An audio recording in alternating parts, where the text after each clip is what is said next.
तुझ्या पिरतीचा हा इंचू मला चावला भाग 21. थोड्या वेळाने दोघे बाजूला झाले. ती अजूनही त्याच्या अंगावर भार टाकून हवेत तरंगत होती. मला बाहेर जायचं आहे, येशू त्याच्या चेहऱ्याच्या हाताच्या उंजळीत घेत म्हणाली. ॲट युअर सर्व्हिस मॅडम, बंदा आपकी खिदमत में हाजिर है, विकी स्टाईलने म्हणाला आणि त्यावर येशू खुदकून हसली. आता पुढे. तू तयार होऊन ये. मी हे उरकून लगेच आलो, विकी तिला म्हणाला आणि तिने हो मध्ये मान डोलावली. मग त्याने परत तिला कपाळावर ओठ टेकवले आणि तिला खाली उतरवलं. येशू खुश होऊन पळतच बंगल्याच्या आत निघून गेली. ओ राजधानी एक्सप्रेस, कुठे निघालात? माफी मिळाली ना? नीता पळत येणाऱ्या येशूला मध्येच थांबून म्हणाली. हो मिळाली, पण मी त्याला इतक्या सहजासहजी नाही सोडणार, येशू नीताला म्हणाली. म्हणजे? नीताला काहीच समजलं नाही. ती डोकं खाजवत होती. काही नाही, तू तयार हो, चल, आपल्याला थोडं बाहेर जायचं आहे, येशू नीताला म्हणाली. आता बाहेर कुठे जायचं? नीता म्हणाली. कळेल, तू तयार तर हो आधी. येशू खट्ट्याळ हसत तिच्या रूममध्ये निघून गेली. माय गॉड, हिच्या डोक्यात ना नक्कीच काहीतरी शिस्त आहे. पण नेमकं काय शिस्त आहे? नीता येशूच्या पाठी तिचा विचार करत थोडा वेळ तिथेच थांबली आणि मग ती सुद्धा तिच्या रूममध्ये निघून गेली. विक्रांत गाडीजवळ त्यांचा वेट करत उभा होता. येशू आणि नीता तयार होऊन बाहेर आल्या. येशूने हाय वेस्ट जीन्स, त्यावर क्रॉप व्हाईट टी शर्ट आणि त्यावर जीन्सचं जॅकेट, केसांची पोनीटेल, डोळ्यांवर सनग्लासेस आणि हातात ब्रँडेड वॉच, पायात व्हाईट शूज आणि छोटी स्लिंग बॅग, अशा डॅशिंग लुकमध्ये ती एकदम किलर दिसत होती. विकी तिला बघताच परत तिच्या प्रेमात पडला. तो तिला समोरून येताना एकसारखं पाहत होता. त्या दोघी गाडीजवळ आल्या. निघूया असं म्हणत येशूने विक्कीसमोर चुटकी वाजवली. येस, पण जायचंय कुठे? विकी म्हणाला.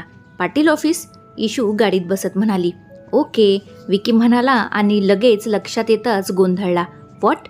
कुठे जायचंय तुला? विकी परत म्हणाला. अरे पाटील ऑफिस, येशू न समजून पुन्हा म्हणाली. यू मीन विक्रांत पाटीलचं ऑफिस राईट? नीता गोंधळून म्हणाली. इंडियामध्ये मी फक्त त्याच पाटीलला ओळखते, अजून कुणी पाटील आहे का? असं म्हणत येशूने विकीकडे बघितलं. विकीला एकदम ठसकाच लागला आणि तो हाताची मूठ ओठांवर ठेवून खोकत होता. अरे काय झालं? येशू म्हणाली. नथिंग, लेट्स गो, असं म्हणत विकीने नीताकडे पाहिलं आणि गाडीत ड्रायव्हरच्या सीटवर येऊन बसला. नीता मागे बसली होती. तिने लगेच वैभवला मेसेज टाकला. मेसेज वाचून वैभवने लगेच श्री आणि नितीनला कॉन्फरन्स कॉल करून जे काय आहे ते सांगितलं. व्हॉट? वहिनी ऑफिसमध्ये येते? श्री गोंधळून म्हणाला. हा भाई, अभी नीताचा मेसेज आलाय. नित्या, तुझे जाना पडेगा, वैभव म्हणाला. अजिबात नाही, माझी खूपच महत्त्वाची केस आहे, आज डेट आहे त्याची, पप्पा खूप रागवतील मला, नितीन म्हणाला. अबे दोस्त की लव्ह स्टोरी खतरेमध्ये आहे आणि तुला तेरे केसचं पडलंय? तुझे पप्पाच जज आहेत ना, उनको म्हण दुसरी तारीख द्या, वैभव म्हणाला. अजिबात नाही हां, पप्पा खूप रागवतील मला. त्या दिवशी मी वेळेवर कोर्टमध्ये आलो नाही म्हणून मला कोर्टाचा अमूल्य वेळ फुकट घालवला म्हणून फाईन भरायला लावली, नितीन म्हणाला. जिजू प्लीज यार, लास्ट टाईम बस, श्री म्हणाला. जमणार नाही, नितीन म्हणाला. सानू, श्रीने लगेच जोरात आवाज काढला. बरं येतोय, साल्यांनो, एक दिवस माझीच केस कोर्टात उभं करणार तुम्ही लोक, नितीन दात ओठ खात म्हणाला. लवकर पोचा, वेळ केलात तर बघा हां, श्री म्हणाला. तुझ्या तर ठेव फोन, नितीन चिडत श्रीला म्हणाला. कस्सा बस्सा नितीन लढत पडत पाटील ऑफिसमध्ये पोहोचला आणि तो जस्ट केबिनमध्ये जाऊन बसलाच होता की विकी येशूला घेऊन तिथे आला. येशू मस्त स्टाईलने गाडीतून खाली उतरली आणि झरझर पावले टाकून आत गेली. मागच्या वेळी तिची सगळ्यांना ओळख झाली होती, त्यामुळे तिला कुणी अडवलं नाही. शिवाय विक्रांत स्वतः तिच्या पाठी चालत होता, त्यामुळे तिला कोण अडवणार होतं. येशू रिसेप्शन गर्लजवळ आली.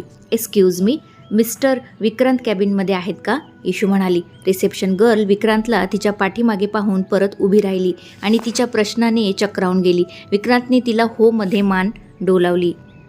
येस मॅडम, सर आत्ताच आलेत, रिसेप्शन गर्ल म्हणाली. Thanks Vicky. Neeta follow me, Yeshu त्यांना म्हणाली आणि पुढे निघाली. हे दोघे एकमेकांना पाहून हिचं काय चाललंय या आविर्भावात पाहत होते आणि मग तेही तिच्या मागे गेले. जिजू, वहिनी आली हां, be ready, all the best, श्रीने लगेच नितीनला फोन करून सांगितलं. नितीनने भीतीने एक आवंढा गिळला आणि भीतच विक्रांतच्या रोलमध्ये आला. मागचा प्रकार आठवून त्याला अगोदरच भीती वाटत होती. आज ही महामाया काय करेल म्हणून या विचाराने तो बराच हादरला होता. इशू नॉक न करता धाडकन त्याच्या कॅबिनमध्ये आली. मम्मी, नितीन मनातच घाबरून म्हणाला, पण चेहऱ्यावर तसं अजिबात दिसू दिलं नाही. Oh Miss London, welcome welcome, Nitin म्हणाला. इशू आली आणि हाताची घडी घालून त्याच्यासमोर उभी राहिली. मिस्टर विक्रांत, तुम्हाला सांगितलं होतं ना मला तुमच्याशी लग्न करायचं नाही, तरी तुम्ही मला किडनॅप करण्यासाठी गुंड पाठवले हां? इशू दात ओठ खात म्हणाली. ओ, तुला समजलं तर ते गुंड मी पाठवले होते, नितीन म्हणजे डुप्लिकेट विक्रांत म्हणाला. हो, आणि कसले जोकर टाईप गुंड पाठवले होते तुम्ही? त्यांना अजिबात गुंडगिरी जमत नाही. उलट त्यांनी आमचाच मार खाल्ला. नेक्स्ट टाईम थोडी ट्रेनिंग देऊन पाठवा, इशू हसत म्हणाली. हसून घे, जितकं हसायचं तितकं हस. तुला मी परत किडनॅप करणार आणि यावेळी बघतो तुला कोण वाचवतो ते, नितीन म्हणजे डुप्लिकेट विक्रांत मुद्दाम विकीकडे बघत म्हणाला. हाऊ डे यू, तू मला किडनॅप करणार? असं म्हणत इशू त्याच्या अंगावर धावून गेली. विकीने तिला लगेच पकडलं. नितीन बिचारा पुन्हा घाबरला. हे बघ मिस लंडन, तू जितके नखरे करशील ना नंतर तितकंच तुला त्रास होईल. त्यामुळे सांगतोय गपचूप लग्नाला तयार हो, नितीन म्हणजे डुप्लिकेट विक्रांत म्हणाला. चल फुट, मी तुझ्याशी नाही विकीसोबत लग्न करते, तेही उद्याच. इशू विकीच्या हाताला तिच्या हातांचा विळखा घालत म्हणाली. व्हॉट, या ड्रायव्हरशी? नितीन डुप्लिकेट विक्रांत भोळेपणाचं नाटक करत म्हणाला. विकी आणि नीता तिच्या उद्याच लग्न करणार या वाक्याने चमकून एकमेकांना पाहत होते. हो, आणि 1 मिनिट, हा ड्रायव्हर असला म्हणून काय झालं? तुझ्यापेक्षा कितीतरी चांगला आहे, समजलं? इशू म्हणाली. काय चांगला आहे? ना पैसा ना नोकरी. तुझे नखरे आणि तुझा हा ब्रँडेड खर्च त्याला झेपणार आहे का? त्यामुळे सांगतोय एकदा विचार कर, माझ्याशी लग्न कर, तुला कशाचीच कमी पडणार नाही, नितीन म्हणजे डुप्लिकेट विक्रांत म्हणाला. मी हे सगळं सोडून देईन, पण याच्याशीच लग्न करणार, इशू विकीच्या हाताला तिच्या हातांचा विळखा घट्ट करत म्हणाली. मीही बघतो तू याच्याशी कसं लग्न करतेस, नितीन म्हणजे डुप्लिकेट विक्रांत तावात म्हणाला. बघायचंय तुला? इशू पुन्हा म्हणाली. हो बघायचे, नितीन म्हणाला. इशूने विकीचा चेहरा हाताच्या ओंजळीत घेतला आणि त्याच्या ओठांवर ओठ ठेवून नीता आणि नितीन समोर त्याला एक लॉंग किस केलं. तिच्या अशा अनपेक्षित किसमुळे विकी डोळ्यांची फडफड करत गोंधळून पाहत होता. ते दोघेही वासून तिच्याकडे पाहत होते. मग थोड्या वेळाने ती त्याच्यापासून बाजूला झाली. नितीन आणि नीता आश्चर्याने तिच्याकडे डोळे मोठे करून पाहत होते. हा ट्रेलर होता. उद्या मंदिरात ये आणि पूर्ण पिक्चर बघ, इशू म्हणाली. नक्कीच येईन. बोलणं सोपं असतं, करणं तितकंच अवघड, नितीन म्हणजे डुप्लिकेट विक्रांत म्हणाला. मग बघच तू, इशू म्हणाली. डार्लिंग चल, आपल्याला लग्नाची शॉपिंग करायची आहे ना, इशू विकीला लाडात म्हणाली आणि ती तिथून जायला वळली. विकी दात ओठ खात नितीनकडे बघत होता. मूर्खा, तिला अजून उकसवायची काय गरज होती असं त्याला म्हणायचं होतं. नितीनने भीतीने एक आवंढा गिळला आणि सॉरी म्हटलं. पण आता काय, आता तीर तर बाणातून सुटला होता आणि तो त्याचं लक्ष अचूक साधणार होता, कारण आता इशू काही मागे हटणारी नव्हती. इशू पुढे चालत होती आणि तिच्या मागे नीता विकी गोंधळून एकमेकांना बघत जात होते. इशू जातच नितीने अगोदर टेबलवरील पाण्याचा ग्लास उचलला आणि गटागटा पाणी पिलं. श्री लगेच कॅबिनमध्ये आला. जिजू काय झालं? काय म्हणाली वहिनी? श्री म्हणाला. भयंकर आहे ही पोरगी, आई शपथ, लग्नानंतर विक्याचं काही खरं नाही, नितीन म्हणाला. नेमकं झालं तरी काय? श्री न समजून म्हणाला. किस, नितीन म्हणाला. व्हॉट? श्री चमकून म्हणाला. येस, तिने आमच्यासमोर विक्याला लिप लॉक किस केलं आणि वरून मला धमकी देऊन गेली आहे की ती मंदिरात जाऊन विक्यासोबत लग्न करणार आहे, तेही उद्याच. गेला आता विक्या, गेला, नितीन म्हणाला. व्हॉट? लग्न?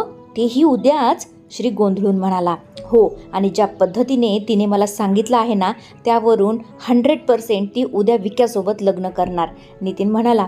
हे कसं शक्य आहे? धनंजय अंकल अजून आले नाहीत, उद्याच लग्न कसं होणार? श्री म्हणाला.